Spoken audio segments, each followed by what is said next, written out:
ICT roll number slips के लिए simple आपने गूगल पे जाके लिखना है वीयू रोल नंबर स्लिप। जैसे ही आप ये गूगल के ऊपर लिखेंगे तो आपके पास उसकी स्लिप के लिए पोर्टल ओपन हो जाएगा। अभी यहाँ पे थोड़ा सा टाइम ले रहा है। सिंपल आपने गूगल पे जाके वीयू रोल नंबर स्लिप लिखना है, क्योंकि ये वर्चुअल यूनिवर्सिटी इसका टेस्ट लेगी, इसलिए ये उसी की वेबसाइट के ऊपर इसकी रोल नंबर स्लिप्स आई है। नीचे आपने स्क्रॉल करना है, जो पहली वेबसाइट होगी ना आपके पास, ये जिसके ऊपर मैं निशान लगा रही हूँ, ये वर्चुअल यूनिवर्सिटी ऑफ पाकिस्तान, जो पहली वेबसाइट आएगी आपके पास, आपने इसको ओपन करना है। और जैसे ही आप इसको ओपन करेंगे तो आपके पास एक तरह का फॉर्मेट आ जाएगा। इस तरह का पेज आपके पास आपके सामने ओपन हो जाएगा। अब यहाँ पे आपने क्या लिखना है, सबसे पहले आपने अपना CNIC लिखना है, और CNIC या फिर बेफाम, इन दोनों में से जिसकी बेस पे आपने अप्लाई किया है वो आपने लिखना है। और याद रहे ये आपने विदाउट डैशेस लगाना है, यानी कि CNIC में जो डैशेस होती हैं वो आपने नहीं लगानी, नो डैशेस, डैशेस के बगैर आपने लगाना है। फिर आपने अपना यहाँ पे कॉन्टैक्ट लिखना है जो आपने अप्लाई करते वक्त दिया था, और यहाँ पे जो 1110 लिखा हुआ है इसके साथ आपने जो आपके कॉन्टैक्ट के पहले 4 डिजिट्स हैं, 0 को छोड़ के वो 3 आपने कोई एक यहाँ से सिलेक्ट कर लेने हैं। इसी तरह आपने अपना वो लिख के लॉगिन करना है, अपना कॉन्टैक्ट लिखना है। यहाँ पे लॉगिन का ऑप्शन आया है तो यहाँ पे आपने इसको लॉगिन कर लेना है, तो आपकी स्लिप डाउनलोड हो जाएगी। अब वीयू किस तरीके से एग्ज़ाम लेता है, वीयू का एग्जामिनेशन सॉफ्टवेयर क्या है, उसका एक डेमो लेते हैं ताकि आपको आइडिया हो जाए कि किस तरीके से आपका वहाँ पे कंप्यूटर पे टेस्ट होगा। तो ये इस तरीके से सबसे पहले आपका जो टेस्ट है वो कंप्यूटर पे वहाँ पे टेस्ट आपका ओपन होगा, जो आपका फाइनल टेस्ट है। ये एक डेमो है, ये असल पेपर नहीं है, ये एक डेमो है। मैं स्टार्ट डेमो पे क्लिक करती हूँ। तो जैसे ही मैंने स्टार्ट डेमो पे क्लिक किया तो यहाँ पे जो गेस्ट लिखा हुआ है, यहाँ पे आपने अपना नाम वगैरह लिखना है जो वो आपकी स्लिप के ऊपर मेंशन्ड होगा, और नीचे कोड पासवर्ड होगा वो आपने लगा के लॉगिन करना है। गेस्ट की जगह पे ना आपका नाम होना चाहिए, और नीचे उन्होंने पासवर्ड दिया होगा आपकी स्लिप पे, वो आपने लगा के लॉगिन किया जब, तो इस तरह का इंटरफेस आपके पास आएगा। यहाँ पे टाइमर लगा होगा, जितना टाइम आपकी स्लिप पे लिखा होगा वो टाइमर स्टार्ट हो जाएगा। और जैसे ही आप इसको नीचे नीचे स्क्रॉल डाउन करते जाएंगे तो इस तरह का एक चेक लिस्ट चेक आएगा आपके पास। यहाँ पे आपने चेक का साइन लगाना है। जैसे ही आप चेक का साइन लगाएंगे तो स्टार्ट पेपर पे आपने क्लिक करना है। जैसे ही आपने स्टार्ट पेपर के ऊपर क्लिक किया तो ये लोड होना स्टार्ट हो जाता है और आपके पास पहले वाला MCQs आ जाता है। टोटल जितने MCQs होंगे उनमें से पहला आपका आ जाएगा, साथ में टाइमर लगा होगा। तो साथ में आप यहाँ पे जो गेस्ट लिखा हुआ है ना, यहाँ पे आपका अपना नंबर, आपका अपनी ID लगी होगी।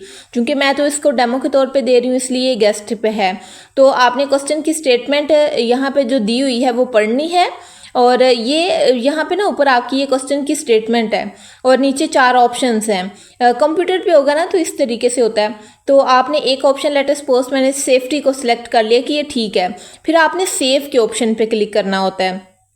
सेव करने के बाद फिर आपने नेक्स्ट करना है, फिर आपका नेक्स्ट वाला MCQs आ जाएगा।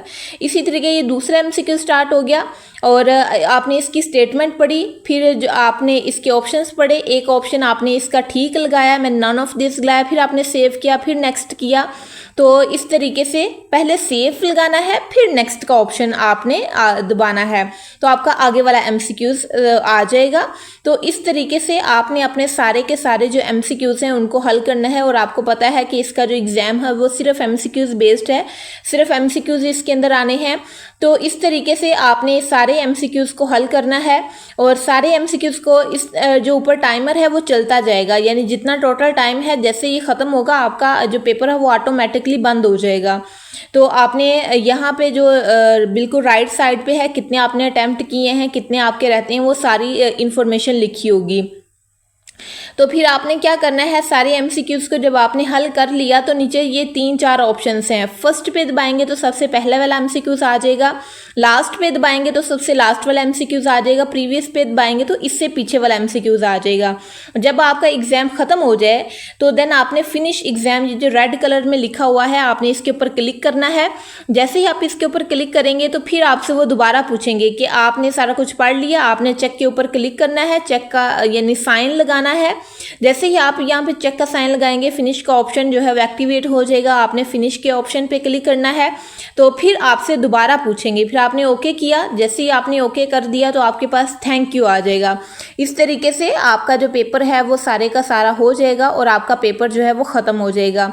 इस तरीके से आपने अपना पूरे का पूरा जो पेपर है उसको सॉल्व करना है।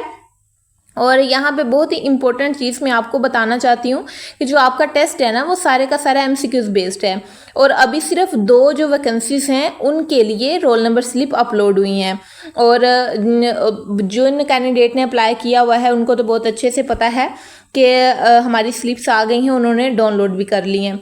अब किसी स्टूडेंट को अगर मुश्किल आ रही है स्लिप को डाउनलोड करने में तो वो मुझे कमेंट बॉक्स में बता दे। आई होप सो कि जितनी मेरे से हेल्प हो सकेगी मैं उसकी हेल्प करूँगी ताकि उसकी स्लिप डाउनलोड हो जाए।